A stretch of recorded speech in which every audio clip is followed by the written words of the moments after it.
بسم اللہ الرحمن الرحیم۔ آج ہم بلتستان ریجن کے ڈسٹرکٹ کھرمنگ کی سیر کو جانے والے ہیں، اور اس سفر میں ہم انشاءاللہ بالکل بھی بور نہیں ہوں گے، اس لیے کہ یہاں ہمیں ویرائٹی آف ایکٹیویٹیز نظر آئیں گی، ویرائٹی آف نیچرل اسٹرکچرس نظر آئیں گی۔ ڈسٹرکٹ کھرمنگ بہت بڑا ضلع تو نہیں ہے، لیکن اس میں مشہور جو دیکھنے کی چیزیں ہیں وہ خاموش اور منڈو کا آبشار ہیں۔ اس کے بعد آگے برولمکا استانہ ہے، پھر پاک انڈیا بارڈر ہے جہاں بالکل آمنے سامنے انڈیا کو بہت قریب سے دیکھا جا سکتا ہے، اور اس طرح کی کئی چھوٹی بڑی اٹریکشنز بہرحال موجود ہیں۔ ہمارے سفر کا آغاز ان جھلکیوں کے بعد آپ دیکھیں گے اسکردو کے مشہور یادگار چوک سے ہوگا، اور ہم ابھی یادگار سے بس چلنے ہی والے ہیں۔ یادگار چوک اسکردو کی تمام سیاسی، سماجی اور تجارتی سرگرمیوں کا مرکز ہے، اور اس لیے ہم نے بھی مناسب سمجھا کہ آج ہم اپنے سفر کا آغاز یہاں سے کرتے ہیں۔ شہر سے باہر نکلتے ہی حسین آباد کا چھوٹا سا گاؤں آتا ہے، وہاں بلتستان یونیورسٹی ہے۔ حسین آباد سے آگے ہم جس جگہ پہنچے ہیں یہ تھورگو کہلاتا ہے۔ تھورگو سے بائیں طرف موڑیں گے تو شگر کی طرف چلے جاتے ہیں، اور سیدھے آگے جائیں گے تو آپ کھپل اور کھرمنگ کی طرف جائیں گے۔ یہ تھورگو بالا کا ایریا ختم ہوا تو تھوڑی دیر کے بعد تھورگو پائن کا ایریا آتا ہے۔ ان دونوں علاقوں کے لیے الگ الگ پانی ہے، اور پانی جہاں بھی دستیاب ہوا ہے وہ زمین انسان کی محنت کا شاہکار نظر آتی ہے۔ تھورگو گاؤں ختم ہوتے ہی دریا کے دوسری طرف یہ شگر کا علاقہ نظر آتا ہے جو خشک صحرا ہے، اور اسی میں ہم تھوڑا سا آگے اور بڑھیں گے۔ ایک پڑی کراس کرنے کے بعد ایک یادگار آئے گی جس کو تھورگو پڑی یادگار کہا جاتا ہے۔ یہ دراصل وہ یادگار ہے جس جگہ پر 1948 میں آخری جنگ لڑی گئی تھی اس جگہ، اور جو سکھ فوج تھی اس کو یہاں شکست فاش ہوئی تھی، اور اس کے بعد بلتستان آزاد ہو گیا تھا پاکستان کے 1 سال کے بعد۔ اسی یادگار سے تھوڑا سا آگے جائیں گے تو دریا کے دوسری طرف نارو کا گاؤں آتا ہے۔ نارو کے بعد پھر ایک اور پڑی ہے، پھر یہاں دنیا گول ہے۔ دنیا گول ہے تو سنا تھا، آج دیکھ بھی لیں گے۔ دراصل ہم جس جگہ اب پہنچے ہیں اس کو گول کہا جاتا ہے۔ گول کے دیسی گوشت کے لیے بڑی شہرت ہے بلتستان بھر میں۔ زو کا گوشت آپ کو یہاں 24 گھنٹے دستیاب ہوتا ہے، پھر ٹھنڈا صاف ستھرا پانی ہے، بہت خوبصورت سا ہرا بھرا گاؤں ہے یہ۔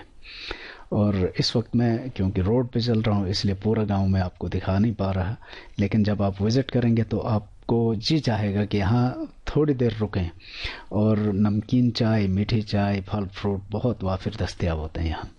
جب بھی گزریں گے لوگ یہاں رک کر ریفریش ہو کر پھر آگے اپنا سفر جاری رکھتے ہیں۔ گول کے ختم ہوتے ہی تھوڑی سی جگہ پھر ویران سی آئے گی اور صحرا ہے، اور اس صحرا کے اختتام پر آپ کو آگے ایک پل نظر آئے گا۔ پل کے بائیں طرف جائیں گے تو آپ ڈسٹرکٹ گانچے کی طرف چلے جاتے ہیں، دائیں طرف جائیں گے تو آپ ڈسٹرکٹ کھرمنگ کی طرف جائیں گے۔ دراصل یہاں پر ایک اور کام بھی ہوتا ہے، یہ ہمایوں برج کہلاتا ہے۔ اس برج کے نیچے سے جو دریا گزر رہا ہے یہ دریائے سندھ ہے۔ یہ لیفٹ پہ تھوڑا سا آگے جا کر دریائے شیوک اس میں شامل ہوتا ہے، اور دریائے شیوک انڈین جو لیہ اور لداخ والی سائڈ سے آتا ہے، اور یہ ڈسٹرکٹ گانچے کو سیراب کرتا ہوا ادھر آ جاتا ہے۔ یہ دونوں دریا یہاں مل جاتے ہیں اور دریائے سندھ کا سائز اور بڑا ہو جاتا ہے۔ یہ پرانا ہمایوں برج ہے جو ابھی متروک ہو چکا ہے، RCC برج نے اس کی جگہ لے لی ہے۔ اس برج سے تھوڑا سا اور آگے بڑھتے ہیں تو یہ سرمک کا گاؤں ہے۔ سرمک ضلع اسکردو کا آخری گاؤں ہے، اس کے اختتام پر ہی ضلع کھرمنگ کا آغاز ہو جاتا ہے۔ یہ کچھ بورڈ آپ کو نظر آئیں گے، یہ نشانی ہے، اور یہاں بیریئر بھی لگا ہوا پولیس کا، یہ ڈسٹرکٹ کے آغاز کی نشانی ہے۔ اور اس بیریئر کے فوراً بعد جو گاؤں شروع ہوتا ہے کھرمنگ کا، وہ پہلا گاؤں مہدی آباد کہلاتا ہے، اور یہ بہت ہی خوشحال گاؤں ہے۔ سنا یہ ہے کہ یہاں کے ہر گھر کا کوئی نہ کوئی فرد عرب اماراتس میں موجود ہے، جس کی وجہ سے لوگوں کے پاس بہت پیسہ ہے، اور یہاں کی بلڈنگز اور یہاں کے گھر بڑے شاندار ہیں، اور یہاں تجارتی سرگرمیاں بھی بہت وافر ہیں۔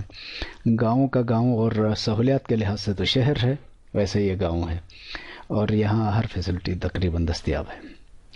مہدی آباد بھی بہت ہی پھیلا ہوا گاؤں ہے، اور اوپر بھی اس کا نالہ ہے، نالے کے ساتھ اوپر کئی گاؤں آباد ہیں، کتیشو اور اس طرح کے بہت لمبی چوڑی آبادی ہے۔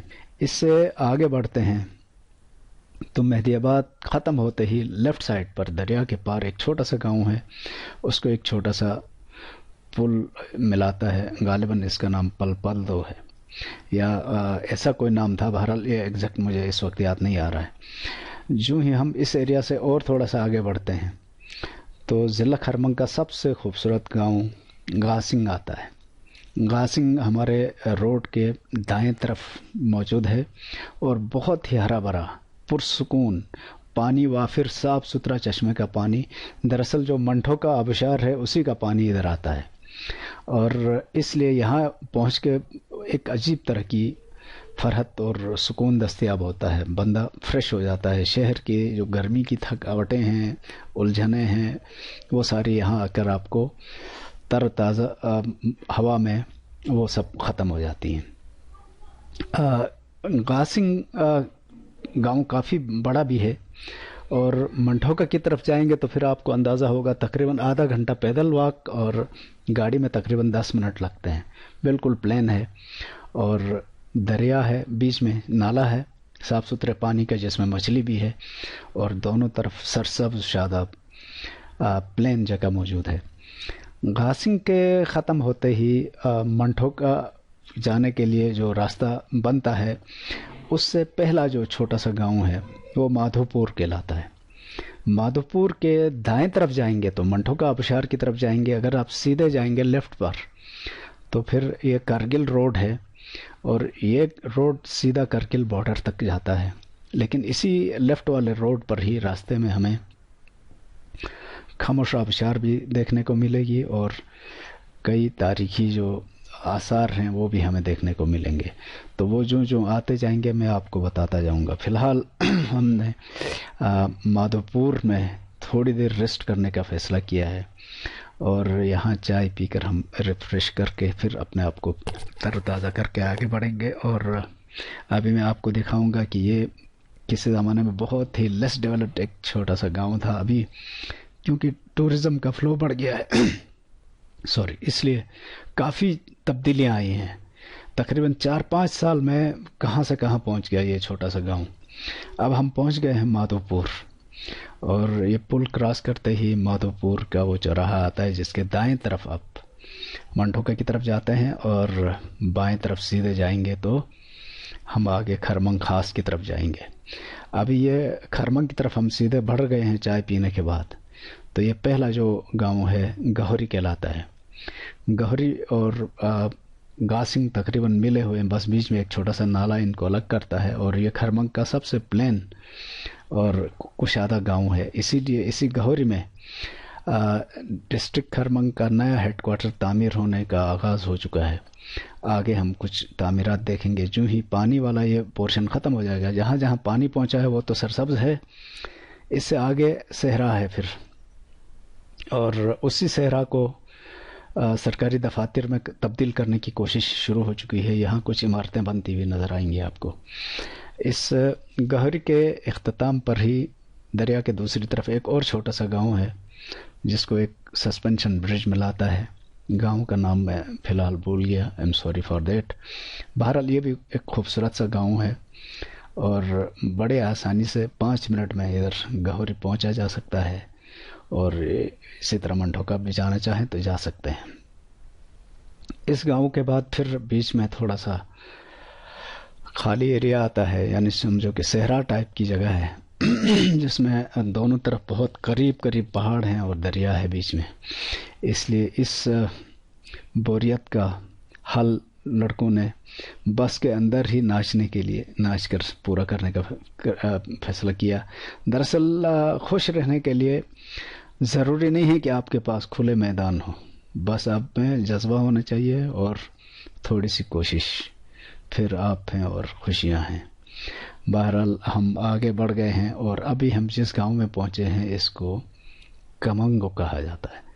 کمنگو مادھو پور کے بعد پہلا گاؤں ہے خرمنگ سائٹ کا، اور کمنگو کے اختتام پر ہی اب شروع ہو رہا ہے تولتی لمبائی میں کافی بڑا گاؤں ہے، اور یہاں کی ایک اور خاص بات یہ بھی ہے کہ یہاں ملٹری کے زیر کنٹرول چلنے والا کافی بڑا ہسپتال ہے۔ پورے بلتستان ریجن میں اسکردو کا جو ریجنل ہیڈ کوارٹر ہسپتال اور سی ایم ایچ یہ بڑے ہسپتال ہیں، اس کے بعد یہ تقریباً تیسرے نمبر کا ہسپتال ہے، کافی بڑا ہے، اور یہاں بہترین علاج فراہم کیا جاتا ہے۔ فوج ہی اس کو چلاتی ہے۔ یہاں بازار میں بیچ میں ایک گاڑی خراب ہو گئی تھی، تو روڈ کے بیچ میں اس کو اٹھانے کے لیے کرین لائی گئی کہیں سے، اس لیے روڈ تھوڑی دیر کے لیے بلاک ہوا ہے، تو ہم نے اتر کر یہاں فوٹوگرافی کرنے کا فیصلہ کیا ہے۔ تقریباً 15-20 منٹ ہمیں یہاں رکنا پڑا، اور جو ہی روڈ کھلا ہم آگے کے سفر پر چل نکلے۔ تو یہاں آپ کو یہ نظر آ رہا ہوگا کہ گاڑی کو اٹھانے کے لیے کرین لائی گئی ہے۔ روڈ کھلتے ہی ہم چل پڑیں گے انشاءاللہ، اور ہمارا سفر اسی جذبے کے ساتھ جاری ہے۔ تقریباً 11-11:30 بج چکے ہیں، اور ہم انشاءاللہ 1-1.5 گھنٹے میں ادھر منڈو کا خاموش پہنچ جائیں گے انشاءاللہ۔ یہ تولتی کا آخری پورشن ہے۔ اس کے اختتام کے بعد پھر دریا کے اس طرف غالباً ڈسٹرکٹ کھرمنگ کا دوسرا بڑا گاؤں پاری آتا ہے۔ پاری دریا کے اس طرف ہے، اور اس کی خاص بات یہ ہے کہ آپ بورڈ پہ بھی دیکھیں گے یہ پاری شروع ہو گیا ہے اس طرف سے۔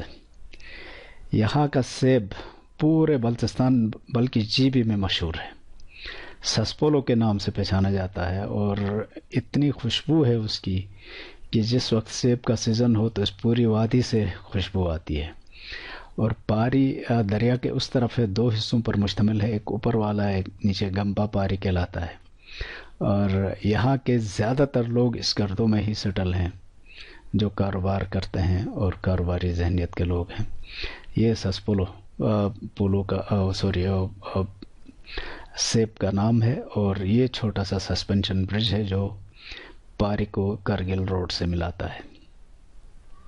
پاری کے فوراً بعد ایک بہت ہی یونیک سے نام والی مشکل پڑی شروع ہوتی ہے، جس کو بوم بوم پڑی کہا جاتا ہے، اور پورے کھرمنگ میں یہ سب سے بدنام جگہ تھی، سب سے ڈینجرس جگہ تھی، جہاں بڑے حادثات بھی ہوئے ہیں، اور اکثر و بیشتر یہ پورشن بلاک رہتا تھا، جو ابھی جدید مشینری کے ذریعے بہت حد تک کنٹرول ہو چکا ہے، اور ابھی کافی کشادہ روڈ ہے، اتنا کشادہ ہے کہ بس چل سکتی ہے، لیکن آپ فیل کریں گے کہ بس کی رفتار آہستہ ہے اب بھی۔ تو اس کا مطلب ہے کہ یہ کافی ڈینجرس اب بھی ہے، لیکن اب ماضی کا میں تصور کرتا ہوں تو رونگٹے کھڑے ہو جاتے ہیں۔ جب اتنی فیسلٹیز نہیں ہوتی تھیں تو لوگ یہاں سے کیسے گزرتے ہوں گے، کس طرح سفر کیا ہوگا۔ بہرحال بہت ہی پتھریلا اور سنگلاق کا جو پورشن ہے، یہ واحد جگہ ہے جہاں دریا کافی نیچے بھی ہے، ورنہ دریا اور روڈ ساتھ ساتھ ہیں، اس لیے اتنا ڈر نہیں لگتا ہے۔ جتنی اونچائی پر روڈ ہوگا اتنا وہاں سے گزرنا تھوڑا سا مشکل اور ڈراؤنا تو ہو جاتا ہے۔ بہرحال ایسے روڈ پر چلتے ہوئے سب سے پہلی چیز یہ ہے کہ دھیان آپ کا روڈ پر ہونا چاہیے، گاڑی فلی مینٹینڈ ہونی چاہیے، اور نشہ وغیرہ بالکل نہیں کرنا چاہیے۔ سنجیدگی سے گاڑی، توجہ کے ساتھ گاڑی چلانی چاہیے، اور ہنسی مذاق، یہ آپس میں جو ہاتھ پائی ٹائپ کے ہوتے ہیں نا، لوگ فری ہو جاتے ہیں، تو ایسا نہیں ہونا چاہیے، بہت احتیاط سے چلنے کی ضرورت ہے، ایسے چھوٹے پورشنز گزر جاتے ہیں۔ پاری کے بعد جو گاؤں اب آنے والا ہے وہ میوردو کہلاتا ہے، اور میوردو بھی چھوٹا سا گاؤں ہے، اور اس میں ایک سائڈ پر لینڈ سلائیڈنگ کے بڑے آثار ہیں، جس کی وجہ سے کافی ساری جگہ خالی پڑی ہوئی ہے۔ ادروائز آگے چھوٹا سا پورشن ہے جو آباد ہے، اور بہرحال رہنے والے تو یہاں پہ رہتے ہیں، اس لیے کہ اوورآل کوئی بہت بڑی چراگاہ مجھے تو نظر نہیں آتی، اوپر شاید ہو، ورنہ چھوٹا سا گاؤں ہے میوردو۔ اس کے فوراً بعد میوردو کے بعد اب دریا کے اس طرف تو گاؤں تقریباً اس سائڈ پر اب تک ختم ہو چکے ہیں، دریا کے اس طرف البتہ گاؤں ہمیں نظر آئے گا۔ وہ گاؤں 2 حوالوں سے مشہور ہے۔ ایک تو وہاں ایک فش ہیچری ہے چھوٹی سی، یہ غالباً گوس یا آئی ایم سوری گوس تو نہیں ہے، چھوٹا سا گاؤں ہے، ابھی یاد آتا تو میں بتاتا ہوں. یہ ایک چھوٹا سا بہت خوبصورت پل ہے، اور یہ پیدل چلنے کے لیے ہے، اور ایک وقت میں صرف 2 افراد چل سکتے ہیں، اس لیے بہت یونیک سا ہے. اس پل کے کراس کرتے ہی اس طرف اوپر وہ فش ہیچری ہے. اور دوسری خاص بات یہ ہے کہ گاؤں کے اختتام پر اوپر ایک بہت ہی خوبصورت جھیل ہے، اور میرا خیال ہے، میں نے سنا ہے، گیا تو نہیں ہوں، کہ تقریباً آدھا گھنٹہ پونے گھنٹے میں پیدل ادھر پہنچا جا سکتا ہے. اب اس کے بعد یہ شگرنڈ کا ایریا آتا ہے، خرمنگ خاص کا علاقہ شروع ہو چکا ہے. اور ابھی میں آپ کو خرمنگ خاص دکھاتا ہوں. روڈ کے اس طرف ایک پل کراس کر کے آپ پہنچ جاتے ہیں تو یہ خرمنگ خاص کا ایریا ہے، یہ وہی پل ہے. اور خرمنگ خاص کافی پھیلا ہوا ہے، دائیں بائیں دونوں طرف اس پل کے راستے ہیں اور گاؤں آباد ہیں. اور یہاں سمجھو کہ پرانے زمانے کے راجہ اسی ایریا میں رہتے تھے. اور یہاں آج کل کی ایک خاص بات یہ ہے کہ دریا جو دریائے سندھ ہے، یہاں رفتار سلو ہونے کی وجہ سے سردیوں میں بالکل جم جاتا ہے. اور یہاں سے گلگت بلتستان میں آئس ہاکی کا رجحان شروع ہوا ہے. جب دریا جم جاتا ہے تو لوگ دریا سے ہی گزر کے ادھر سے ادھر، ادھر سے ادھر آتے ہیں، اور لڑکے بالے سنا تھا کہ آئس ہاکی کھیلتے ہیں، جس کو دیکھا دیکھی اب دوسرے علاقوں میں بھی کھیلنا شروع کر دیا ہے. اس سال تو بہت زیادہ ٹورنامنٹس ہوئے ہیں پوری سردیوں میں. اب یہ خرمنگ خاص کا وہ ایریا ہے جہاں راجہ کا محل نظر آتا ہے دریا کے اس طرف، اور اوپر ایک ٹیلے کے اوپر ایک آستانہ سے بھی ڈیولپ ہو رہا ہے. اس پورشن کے اگلے حصے میں وہ بہت چھوٹا سا گاؤں ہے، اور اس گاؤں کی خاص بات یہ ہے کہ گلگت بلتستان کی اسمبلی کا پہلا جو لیجسلیٹو کونسل تھی، اس کا پہلا اسپیکر مرحوم اسد زیدی صاحب کا تعلق اسی گاؤں سے تھا. اور اب ہم خرمنگ خاص سے آگے بڑھ چکے ہیں، اور اب ہم جوں آگے بڑھتے ہیں تو ہم خاموش آبشار کے بہت قریب ہوتے جا رہے ہیں. اور یہ وہی اسد زیدی مرحوم کا گاؤں ہے. اور اس کے بعد ہم جس گاؤں میں پہنچنے والے ہیں وہ چھوٹا باغیچہ کہلاتا ہے. باغیچہ نام کا گاؤں ہے، اور وہاں ہمارے عزیز ہیں، انہوں نے کھانے کا اہتمام کیا ہے. تو تقریباً 1:30 بج چکے تھے، تو ہم یہ آگے جو نظر آتا ہے یہ چھوٹا باغیچہ کہلاتا ہے. ادھر ہم نے کھانے کے لیے بریک کیا، اور یہاں سے کھانا کھانے کے بعد اب ہم واپس یہاں سے چل پڑے ہیں آگے. تو یہ پرانے راستے ذرا دیکھ لیں، بیچ بیچ میں آثار ہیں تو بندہ سوچ میں پڑ جاتا ہے کہ آج پیدل جاتے ہوئے بھی ڈر لگتا ہے، تو اس وقت کے لوگ کس طرح سے چلے ہوں گے. اب ہم اور تھوڑا سا آگے بڑھے ہیں. یہ ایریا گیرختو کہلاتا ہے، احمد آباد بھی اسی کو کہتے ہیں. اور اس کے بعد ہم بس خاموش پہنچنے والے ہیں. یہاں بھی ایک چھوٹے سے پل کی وجہ سے بڑی مصیبت میں لوگ پھنستے تھے، آج کل وہ مسئلہ حل ہو گیا ہے. پل RCC بن چکا ہے، اس لیے کوئی رکاوٹ نہیں ہے. اور بس یہ روڈ جو آگے نظر آتا ہے اس کے پیچھے اب ہم پہنچ گئے جی خاموش آبشار. اور پہنچتے ہی ہم نے دور سے ایک ویو آپ کے سامنے پیش کر دیا. اب آہستہ آہستہ ہم اس آبشار کے قریب جائیں گے. آج سیٹرڈے تھا اس لیے اتنا رش نہیں ہے. اتوار کو تو یہاں دل دھرنے کی جگہ نہیں ہوتی ہے، پھر بھی آپ دیکھیں گے کہ رش تو اب بھی ہے. بہرحال اس وقت موسم دراصل ابھی بھی اس کا جوبن والا نہیں ہے. یہاں آپ جون میں آ جائیں، جون جولائی اگست، ان 3 مہینوں میں تو اس کی شان بہت ہی نرالی ہو جاتی، ہر طرف سبزہ ہی سبزہ. ابھی پانی بہت کم ہے اس میں، اسی لیے یہ جو پہاڑ ہیں ان کے اوپر جو مٹی ہے ابھی ہری بھری نہیں ہوئی، ورنہ یہ پورا پہاڑ بھی ہرا بھرا ہو جاتا ہے. جہاں تھوڑی سی مٹی ہوئی ادھر ہریالی، کیونکہ وہ پانی زیادہ ہونے سے اس آبشار کے گرتے ہوئے پانی کی چھنٹیں بہت دور تک آتی ہیں، اس لیے ہریالی بہت زیادہ ہو جاتی ہے. تو یہ میں آپ کو رفتہ رفتہ اس کے کلوز جو ویوز ہیں وہ بھی دکھاؤں گا. ساتھ میں ایک گزارش وہ یہ کہ کچھ حضرات نے اس کی خوبصورتی کے اضافے کی خاطر بہت سارے یہ چبوترے بنائے ہیں. کسی صاحب نے تو حد یہ کر دی ہے کہ پہاڑوں کے اوپر پینٹنگ کرنے کی کوشش کی ہے، تعمیرات کی ہیں، تو قدرتی جو حسن تھا وہ چھپنے لگا ہے. تو برائے مہربانی ہے کہ یہ ایسے حرکتیں نہ کریں. قدرت کی جو فنکاری ہے اس کے مقابلے میں انسان کی فنکاری کی کوئی حیثیت نہیں ہے. اس کو نیچرل رہنے دیں. اور دوسری جو گزارش ہے وہ یہ ہے کہ اپنے ساتھ کھانے پینے کی چیزیں ضرور لائیں، لیکن ان کے ریپرز اور ان کے جو ویسٹیج ہے اس کو ٹھکانے لگا دیں. یہاں جگہ جگہ ڈسٹ بن بنے ہوئے ہیں، ادھر پھینک دیں. پانی میں بہت ساری چیزیں نظر آئیں تو ہم نے اپنے اسٹوڈنٹس کو موٹیویٹ کر کے اس دفعہ تو صفائی کر لی، لیکن ہر دفعہ تو صفائی ممکن نہیں ہوتی ہے. اس لیے ہر شخص اپنا کچرا ادھر ڈسٹ بن میں پھینک دے تو بہت اچھی بات ہے. کسی زمانے میں آج سے 3-4 سال پہلے یہاں کوئی انتظام نہیں تھا. ابھی یہاں میل فیمیل کے لیے الگ الگ ٹوائلٹس بنے ہیں، بہت صاف ستھرے اور بہترین ویل کنسٹرکٹڈ ہیں. ساتھ میں یہاں کھانے پینے کو ہلکا ریفریشمنٹ بھی مل جاتا ہے، کھانا بھی مل جاتا ہے. اور یہاں کی اسپیشلٹی ہے ٹراؤٹ فش کی، دریا سے تازہ پکڑی جاتی ہے اور یہیں پر آپ کو بہت ہی سستے داموں میں فراہم کی جاتی ہے.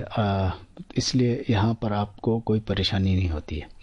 یہ ایک آف سیزن کی ایک جھلک دکھا رہا ہوں. جب سیزن آف ہوتا ہے تو یہاں کی سچویشن کیا ہوتی ہوگی.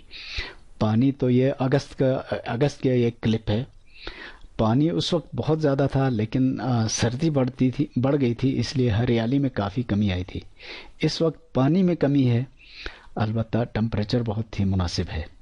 لیکن پھر بھی جو لوگ پانی کو دور سے اس طرح گرتا ہوا دیکھتے ہیں تو جذباتی ہو جاتے ہیں، نہانے کی کوشش کرتے ہیں. یہ کوئی بھی نہا نہیں سکتا ادھر، اس لیے کہ جو آپ اس کے قریب جاتے ہیں پورا جسم سن ہونے لگتا ہے. اتنی ٹھنڈ ہوتی ہے ادھر، چاہے آپ اگست میں ہی کیوں نہ آئے. انتہائی پیک والی گرمی کے سیزن میں بھی آئیں گے تو آپ محسوس کریں گے کہ یہاں کا ٹمپریچر یعنی بہت قریب، جو اس کے قریب جائیں گے آپ کو تو بہت ہی ٹھنڈک کا احساس ہوتا ہے. اس لیے نہا نہیں سکتا کوئی بھی بندہ.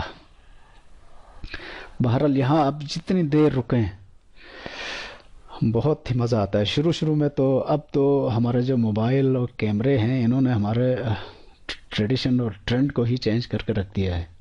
ہر بندہ آتے ہی تصویر اور فوٹوگرافی اور ویڈیوگرافی میں لگ جاتا ہے. بہرحال تھوڑی دیر کے بعد آپ کو احساس ہوتا ہے کہ یہ سب آرٹیفیشلٹی چھوڑ کر تھوڑی دیر قدرت کے اس شاہکار کا نظارہ کیا جائے اور اس کو ذہن میں نقش کر کے اپنی روح کو تازہ کیا جائے. تو ہم بھی کافی دیر تر یہ فوٹوگرافی اور ویڈیوگرافی سے فرصت پانے کے بعد کافی دیر ادھر دیکھتے رہے اس منظر کو. اس کے جو ایک منظر سے لطف اندوز ہوتے رہے. بہت زیادہ ٹورسٹ آنے کی وجہ سے اس کا حسن تو خراب ہو رہا ہے، لیکن افسوس یہ ہوتا ہے کہ کوئی اس کو بچانے والا سنجیدہ یا اس کی جو تکلیف ہے، اس کی جو ڈسٹرکشن ہے، اس کو سمجھنے والا شاید کوئی نہ ہو. میں آپ کو آگے جا کے دکھاؤں گا 2 تصویریں جو میں نے کچھ سال پہلے لی تھیں، وہ اور آج آپ دونوں کو دیکھ کر خود کمپیئر کر سکتے ہیں کہ آج حالت کیا ہوگی اس کی. بہرحال یہ ہم سب کا اثاثہ ہے. لوگ کہاں کہاں سے سینکڑوں کلومیٹر کا فاصلہ طے کر کے یہاں پہنچتے ہیں، کافی سارے خرچہ اور سفر کی تکلیفات اٹھا کے. ادھر آ کے جب یہ تباہ شدہ وہ چیز دیکھیں گے تو مایوسی ہو جائے گی. اس لیے ہمیں چاہیے کہ اس کے دیکھ بھال بھی مناسب طور پر کریں. مثلا یہ جو ہے یہ پرانی تصویر ہے جب یہی مقام ہے کس طرح سے تھا، اور آپ نے دیکھی ایک اس سے پہلے یہ کس حالت میں، اس وقت کس حالت میں ہے. تو ہمیں اس کی حفاظت کی کوشش کرنی چاہیے. بہرحال خاموش آبشار میں آپ جتنا وقت گزاریں گے آپ کے لیے کوئی پابندی نہیں ہے وقت کی. اور یہاں سے لیٹ بھی اگر آپ روانہ ہوئے تو کوئی مسئلہ نہیں ہے، روڈ صاف ستھرا ہے، کوئی ایشو نہیں ہے. آپ آرام سے اس کر تو پہنچ سکتے ہیں 1.5-2 گھنٹے میں.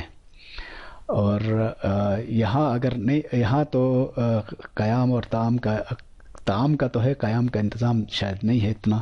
البتہ آگے منٹھوکا میں بہترین آپ کو رہائشی چیزیں ملیں گی، وہ جاتے ہوئے میں آپ کو دکھاؤں گا.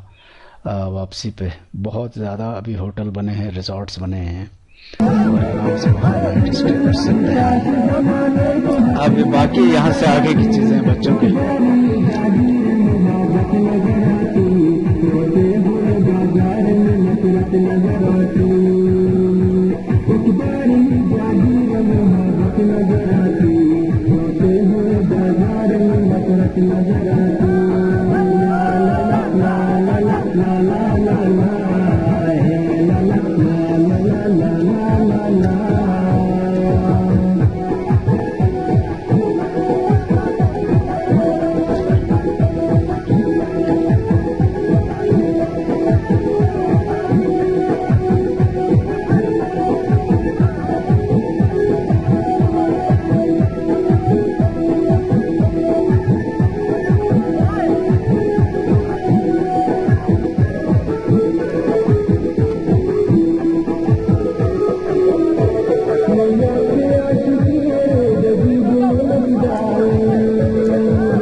جی. تو آپ نے دیکھا کہ لڑکوں نے بڑا موج مستی کا فیصلہ کیا تھا، تو ہم نے ان کے معاملات میں مداخلت نہ کرنے کا فیصلہ کیا اور ان کو ان کے حال پر چھوڑ دیا.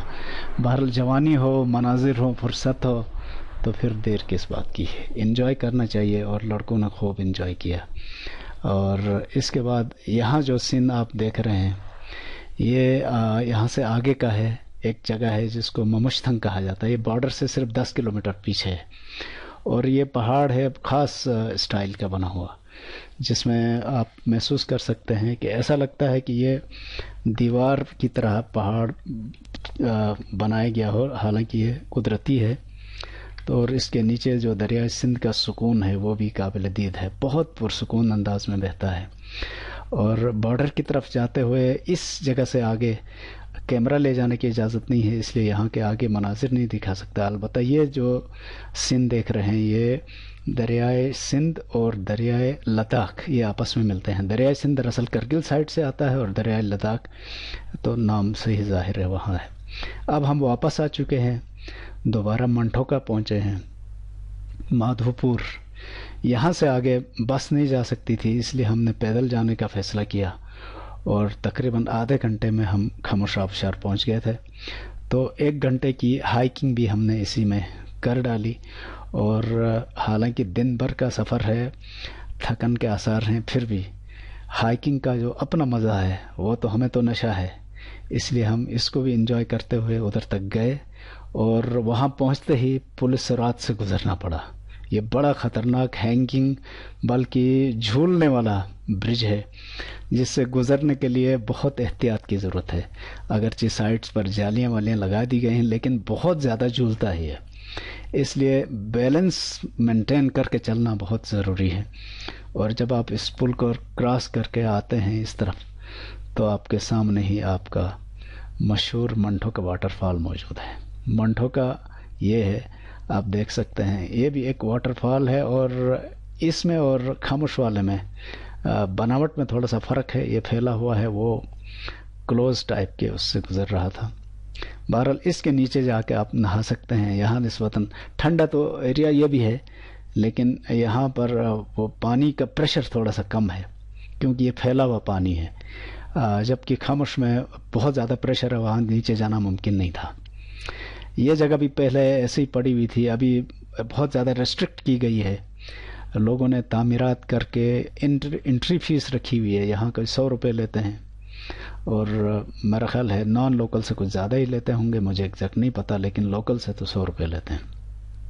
یہاں چائے، کھانا پینا اور رہائش کے لیے ایک سے بڑھ کر ایک انتظام ہے. ایون اگر آپ چاہیں تو ٹینٹ لگا سکتے ہیں، چاہیں تو درختوں کے اوپر بنے ہوئے کمروں میں رات گزار سکتے ہیں، اور ویرائٹی آف فیسلٹیز دستیاب ہیں. کھانے پینے کا کوئی ایشو نہیں ہے، جیسا آپ چاہیں آپ کو چیزیں مل سکتی ہیں یہاں. بچوں کے حوالے کرتا ہوں. اب واپسی کا سفر شروع ہو چکا ہے، پھر لڑکوں نے وہی حرکت کرنا شروع کر دی کہ کہا ہم تو اس طرح سے نہیں جا سکتے خاموشی سے. یہ خاموش کی کچھ گروپ فوٹوز ہیں اور اس کے بعد یہ بھی سمجھو اسی خاموشی کی ہیں. یہاں پر ایک ٹک ٹاک ہوٹل بنا ہوا ہے, اس میں ہم نے بھی ایک تصویر کھنچوا کے ان کو مایوس نہیں کیا. بہرحال اس کے ساتھ ہی ہمارا سفر ختم ہوا. نیکسٹ کسی وقت تک کے لیے اللہ حافظ. Thank you very much.